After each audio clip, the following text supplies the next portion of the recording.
નમસ્કાર મિત્રો, જોઈ શકો છો આ છે ટિંડોરાની વાડી। જય જવાન જય કિસાન। તો એક નંબરના ટિંડોરા લાગી ગયા છે, જુઓ છે ક્વોલિટી, શાઇનિંગ અને ચમક એક નંબર છે મિત્રો।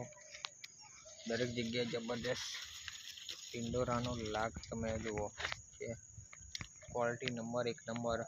તો જે પણ ખેડૂત મિત્રો ટિંડોરાની ખેતી કરતા હોય તો અમારો સંપર્ક કરી શકે છે। એની ફૂટ, વિકાસ અને જો એકદમ ગ્રીનરી અને પાંદડે પાંદડે ટિંડોરા લાગી ગયા છે મિત્રો। જુઓ એક નંબરની ક્વોલિટી છે, જબરદસ્ત। આગળ પણ બતાવજો એની ફૂટ, ગ્રીનરી। તો જે પણ ખેડૂત મિત્રો આ સિઝનમાં ગિલોડાની ખેતી કરતા હોય અને ઉત્પાદન ઓછું આવતું હોય, વિકાસ ના થતો હોય, વાડી પીરી પડતી હોય તો અમારો અચૂક સંપર્ક કરી શકે છે। Okay, thank you so much. જય જવાન જય કિસાન।